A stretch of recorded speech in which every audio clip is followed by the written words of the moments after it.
All right, Scott Walker back here to talk about Protective Future, what's on the horizon with Michael Julian, Security Investigations Executive Protection, Workplace Violence Expert.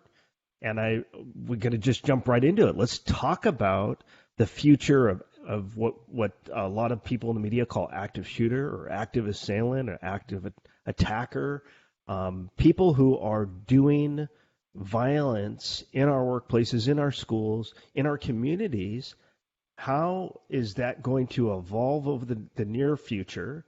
And how do we mitigate this risk? What tactics are evolving right now? What's new and what's evolving in this world? How can we prepare our friends, our economy, our businesses for the future of this risk? Let's jump right into it, Michael. Sure. Well, thanks, Scott. Great to be here. Love watching you on LinkedIn and everything you do, and I think you're doing a good thing for everybody in our industry. As far as active shooter, active killer, active assailant, as I use interchangeably, the immediate future is going to get worse, and it's going to get uglier. And we've still got people out there trying to beat the last body count with, what they're going to do. So, unfortunately, for right now, it's only this 2021 will be the worst year in active shooter, active killer history in this country. No question. We're already way on track for that. And every time I go teach anywhere in the country or whatever, I always ask the question, who here's had any form of active shooter training before? One, maybe two people will raise their hand. So right now, we have got a lack of training and knowledge and understanding of this phenomenon and how to survive it. So what is going to change the trajectory of this thing and make it to hopefully peak and then start coming back someday? Two things I tell everybody when they say, what can we look for? How is this going to change? Training and physical security apparatus. And what it all comes down to, frankly, is, and I'm big on psychology. Like 50% of my entire, my A.L.I.V.E active shooter training program is about psychology, the killer's psychology and the survivor's psychology. Because no matter how physically fit you are, you can run, hide, fight all day long. But if your brain shuts down because you're scared out of your mind, you can't run, hide, or fight. You can't do anything. I show a video in my live training of a grown man when somebody starts shooting. Literally, he actually sits up straighter and hugs himself, and just for 5 seconds just is thinking I can only imagine he's thinking in his head, I want to go home. I want my mommy. That is a big problem with this situation and why so many people die. They don't do anything because they don't know what to do, or they do the wrong thing. So if you want to talk about what's going to change the trajectory, we've got to take whatever these twisted minds and souls and people with a lack of coping mechanisms or coping skills, whatever they are trying to satisfy by trying to get power and control from scaring and killing other people, we've got to take the wind out of their sails. We've got to make that not a consideration. So, in other words, we have to stop the media has got to stop making them celebrities, and we have got to stop allowing them to be successful. And in 2019, two schools, a STEM high school in Colorado and a private college in, I think it was North Carolina, an active shooter walked into a classroom with a gun, and the closest person to them had apparently knew what to do because they attacked him and they took him down. Now, the bad news is both instances, those young males that did that were killed, but everyone else was saved. So, because whoever was closest grabbed them and took them down, and then another couple people jumped on top of them, instead of an entire classroom of people being killed, one person, I think two in North Carolina, were shot and killed. Otherwise, they would have all been killed. So you have to do something. I want to go back to what you said early on with the trend. And so the trend is going up now. is that correlated to kind of our return to work or society being released? And I really do want to look at this problem or talk with you about this problem internationally. I think it's one thing to look at it in America, but as you and I both know, it doesn't necessarily matter about access to weapons, because what is a weapon? What we saw in France was they drove a truck down the boulevard. Yep. In Germany, the Christmas market, they drove a truck through the Christmas market and killed dozens. Folks who want to do violence will figure out a way to get a sharpened stick or an automobile, a gun. It doesn't matter necessarily if they have access and the means and they have a plan. They're going to complete their mission. But are we starting to see kind of this upward tick because things are starting to open again and because people are kind of returning to what they did in 2019 before the pandemic? Yeah, I think people that were already on the edge, they went well over that edge during COVID. Yeah. I think the shutdowns and the lack of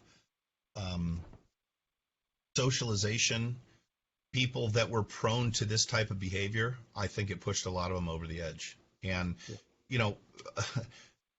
believe it or not, there were still these incidences going on, even though people couldn't, congregate in groups. It still happened.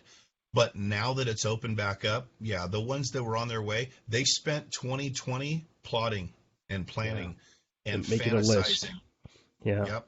Going down the collecting list, grievances, figuring out how to do it. And again, like I said, I teach a lot about the psychology of the killer, and for them, it's a lack of power and control that they're trying to get back. And many of these people are suicidal to begin with, but then they decide, well, hell, if I'm going to go out, I'm going to take other people, people with me, because somehow they blame them.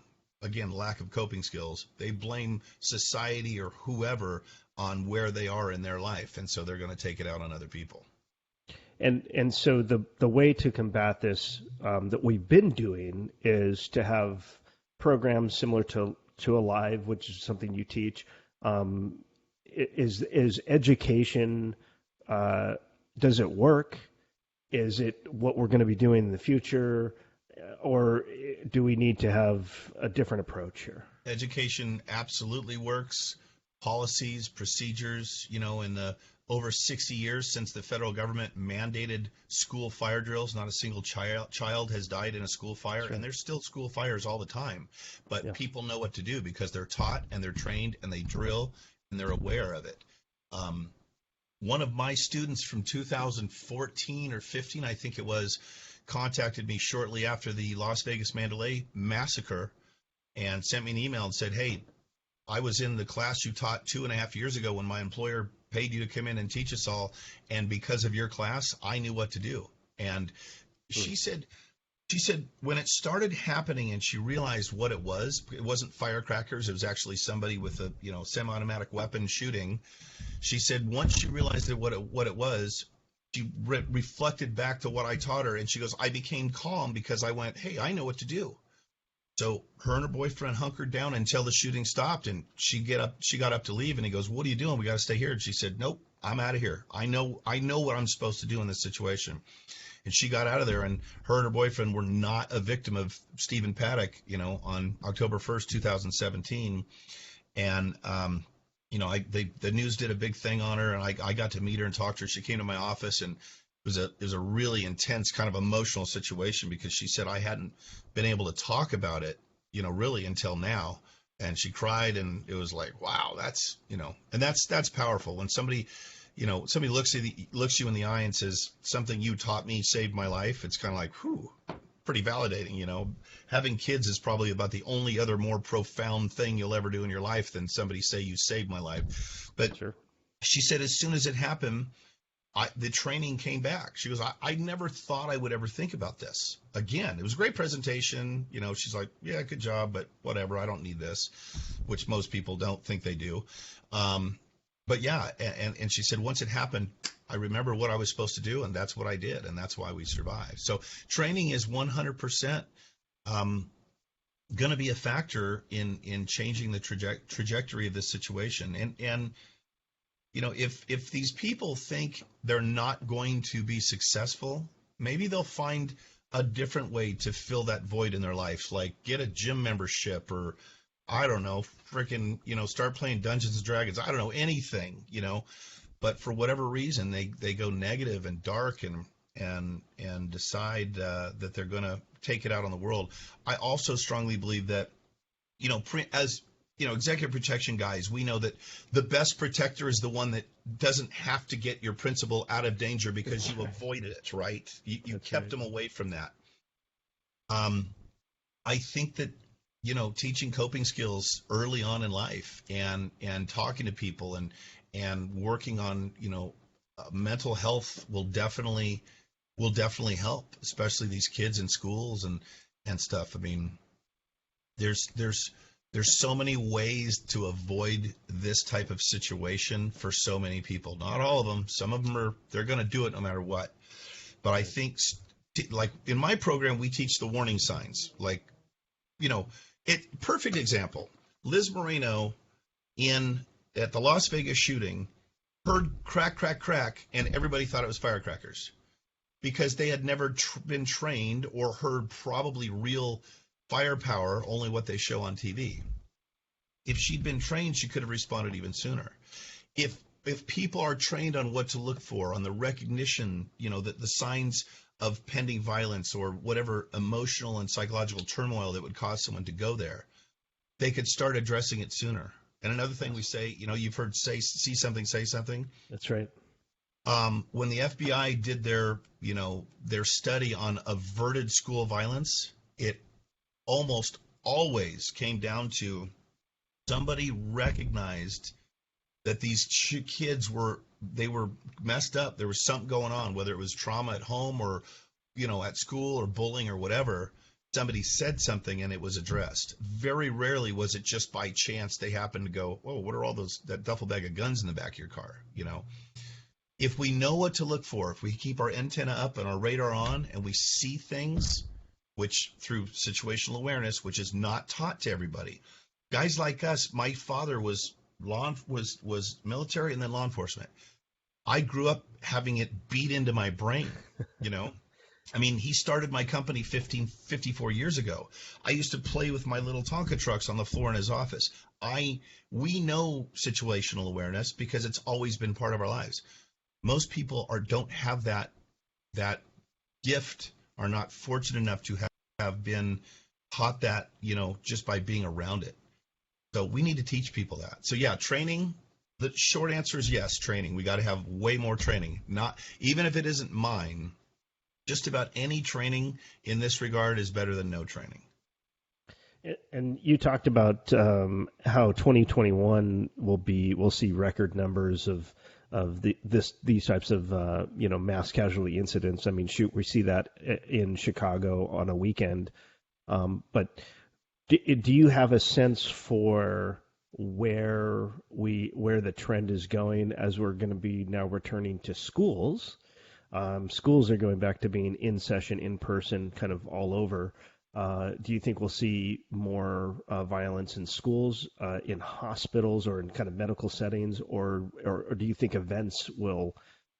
Is there any one that you get a sense for them being, any one of those being having more incidents than others? I don't know that I would say I have a gut feeling or an instinct that schools or entertainment venues or athletic events or something are going to be more, one more than the other. I think they are probably all going to spike just because of the mental health of our society right now. I mean. Yeah. Yes, the government gave away trillions of dollars to a lot of businesses and a lot of people. In fact, I can't even hardly find employees right now because they make more money staying at home and get paid unemployment. But I think that there is just a general angst within people it's going to take some time to dissipate. It's going to take some time. And people being shut up for this long and being away from each other, and having to because they don't have access to a vaccine, they can't they can't be around others, and then we're putting up these barriers on our face. And I understand health is important, and I don't want to get political, but I think there's a lot of people that, to your point, are kind of on that edge, and they're not sure. And they haven't been around other people for so long, so they haven't been kind of monitored. To your point about there's tripwires. I mean, we talk about leakage, right, in psychology, and there are indicators. Far too often, the media portrays the neighbors as, oh, nobody knew that the neighbor was crazy like that and was going to get a gun. That, for people who don't know, that's not accurate. That is the media looking for trying to understand something and then going about it in a very clumsy way. Sure. But I think, can you talk about that at all, about these kind of early warning signs that people should be looking for? And then I'd like to talk about what organizations can do. There's education, there's training, there's policies and procedures, but let's dig in there. But what are some of these warning signs that we should be looking for kind of en masse? Yeah, and to your point, which is immediately perfect segue, because I thought when you were talking about the neighbors, the San Bernardino shooting during the holidays, like 4 years ago, when the FBI, right. it was a extreme, I guess ISIS extreme, right. Yeah, self-radicalized. Yeah. Yes. So the FBI went and interviewed their neighbors around the house after the incident and said, did you happen to notice anything about these people that you thought were red flags? And they're like, oh my God, yes, we saw this and we saw that. And we thought, oh my God. And they said, well, why in the hell didn't you say anything? And they go, well, we didn't want anyone to think we were racist. So because of our over political correctness mentality and getting beat up for saying things that can even be possibly interpreted or misinterpreted as political correctness, 14 people died because these people were on the FBI's radar, but they weren't heightened to the point where they had surveillance on them all the time. If anybody would have said, hey, there's some weird stuff going on, that probably would have never happened. So yeah, the warning signs are, look, and I talk about profiling behavior, not profiling a person because of their color, their sex, their sexual orientation, their religion, any of that stuff. I don't care about that stuff. Right. Profiling someone's behavior, there's absolutely nothing wrong with that if their behavior has the warning signs, the red flags. And unfortunately, so in random acts of violence, let's say we work at ABC company, and you and I work side by side for 5 years in cubicles next to each other, I'm going to know what your behavioral baseline is. And if suddenly you come to work pissed off, like 3 weeks, in a row, and now you're making some really off, some comments about that, Supervisor Joe, man, I'll tell you what, I'm so sick of him belittling me and treating me poorly and this and that. Someday I'm going to come and take care of him. That is certainly a behavior that is, you would think relatively easy to spot if you have any common sense. Unfortunately, not everyone does, or they just want to think the best of everybody, or they just want to excuse everybody for everything because let's be them, whoever they are, even if they just said they're going to come to work tomorrow and blow everybody away. We can't do that. We have to profile behavior, but you got to know what those signs are, and that's what we teach in A.L.I.V.E. Sudden behavior changes, sudden outbursts, extreme behavior changes, ups and downs, depression, any kind of verbal communication or electronic communication. Nicholas Cruz that, killed all those kids down at Marjorie Stoneman High School, he had posted online twice what his intentions were and used his name one of the times and used his initials another, but they knew who he was. And so, we have got to know what those warning signs are. And the only way you're going to do that is to be taught what those warning signs are. Once you know, then you can spot them. Then you have to know, okay, I need to tell. Sometimes it's just a matter of, hey, Joe, hey, Scott, let's go have lunch today, buddy, or let's go out for a beer. You seem like you got the weight of the world on your shoulders. I care about you. Let's have a talk. Sometimes it's a matter of that one conversation, and I know that's true. It's been validated so many times in my talks, in my presentations, because somebody goes, hey, I've got a story just like that, and the person told me 3 months later I was going to kill myself, and you told me you cared about me, and that's all it took, right? Positive interactions. Yep, yeah, positive we interaction. don't want to shun anybody from the tribe. We want Nope. to keep them included, and we think I agree with you. I think too often people are like, oh, well, that person said that they wanted to punch their boss in the face, so we fired him, and it's like, well, now you don't know what they're going to do because you've shunned them from the tribe. Not only that, I wonder why the boss made him feel Yeah, that way. yeah, Maybe we got exactly. an employment Look issue at the with a boss. bullying boss. Yeah, That's an issue. So in non-random acts of violence like this, where we know each other, we know each other's behavioral baseline, you can see those things. Somebody suddenly stockpiling guns. I gave my training at a conference down in Orlando. About 120 ex-cops. They're all PIs now, but so most 100 of them were ex-cops, right? And I made the comment that, hey, one of the signs is stockpiling guns. And one guy goes, could you define stockpiling? And I go, hey, bud, look, I got dozens of my own. I'm talking about suddenly never owning a gun and then buying 3 in 2 months or something like that. right. Fascinations. A lot of these kids, they have a fascination with the Columbine shooting in 1999. Fascination with prior mass killings. They study them. Well, especially with all the that'll media happen. that's out there for them, whether it be Yeah. on TikTok or YouTube Yeah. or LinkedIn, Facebook, there's all kinds of data that these Yep. folks can get into, and they can Oh, go yeah. and look at their social media profiles and all that Yep. stuff. Yep. Yep. Yeah. There's a lot of ways. You know, again, talks of suicide or homicide are always, anytime somebody verbalizes something like that, that's a big one. And it needs to be, we need a culture change. We need a culture change where I don't care how pissed off you are at your coworker or your supervisor, saying I'm going to come back here and shoot that guy or that's got to be like yelling fire in a theater or bomb in an airplane. It is not socially acceptable. And if somebody actually does that, we're like, oh damn, we got to take this seriously, because nobody but somebody that's going to actually do that would say something like this. It's an appropriate conversation to have in Yeah. the workplace or really in public. Totally understand. Now, do we want to see that because we want to see people that need help, but we don't want to. I don't think shun them from the tribe for saying those things. Everybody has a bad day, but we do need to address that and take that seriously. I think we need to learn and embrace the idea of compassion towards our fellow man a lot sooner in life. And I was one of those guys that if somebody acted weird or I didn't like the way they acted, or, when I was younger, growing up with a, hard ass dad, Boy Scout, if a guy had tattoos all over his arms, he must have been to prison. Some of the sweetest human beings I know are sleeved. That means nothing. That doesn't mean anything.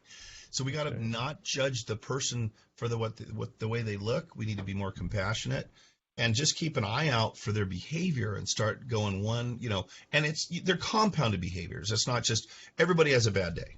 I have more than most people, right? I mean, I'm a little grumpy sometimes when I come to work.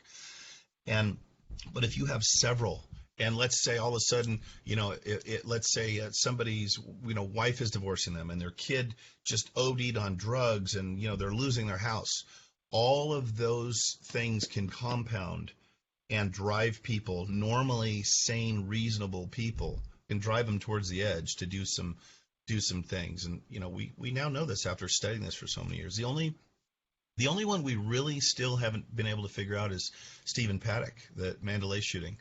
Guy was a millionaire. I mean, there was no indicators to anyone else. We know that he'd been planning this for some time, and they always plan it. It's not a violence. It's not an event. It's a progression. It happens over time. So there's plenty of opportunity to spot these warning signs if we know what to look for. Yeah, I think what's the latest with Paddock that it was a body count situation where he just, what they can tell, wanted to collect more than the last one, as far as that was certainly a goal, but what took him there? He never nobody saw this coming. His brother, his girlfriend, nobody saw any of the indicators. So we're still a little stumped by that one. I mean, they've got to be there. They've got to be there. So he must have done something, but nobody knows why he did it. What his grievance was. Yeah. I think as we look to the future, those will be a lot of the challenges is information. right? Where do we get this information? I think it's easy to say, like I just said earlier, oh, well, they're going to have leakage on Facebook or Instagram or something. And to some extent, I think people are becoming wiser to um, law enforcement methods or their employers' methods, and are they really going to be putting these things out in a social platform? I don't know. I don't know that will continue to be a problem. I think what we're seeing in society, whether it's pandemic related or employment related, what we do know is, to your point earlier about, I can't find people to come and work at the pay rate that we want to pay them, because their social welfare is better than what the economy will pay them. We're going to have that where people feel they're underpaid or they're undervalued. And by the way, they're still stressed because they haven't recovered from the pandemic, or maybe they had COVID and they haven't recovered from COVID. They've got this long hauler syndrome.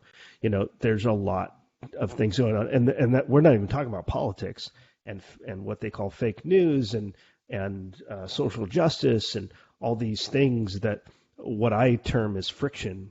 And where there's friction, there's conflict and there are problems. And so I've always been of the opinion it didn't matter whether it's a workplace or retail or an event or school. There's friction there. We just need to look for those friction spots and be attentive to it and have solutions. And I think, to your point earlier, training, policy, procedures, appropriate responses to those friction areas is what we need to focus on as protective practitioners, and that we can help our human resources departments, our security folks, our investigations folks, our IT folks be aware that there will be challenges here in the future. But I'll give you kind of the last word. How can we talked about training, policy, procedures?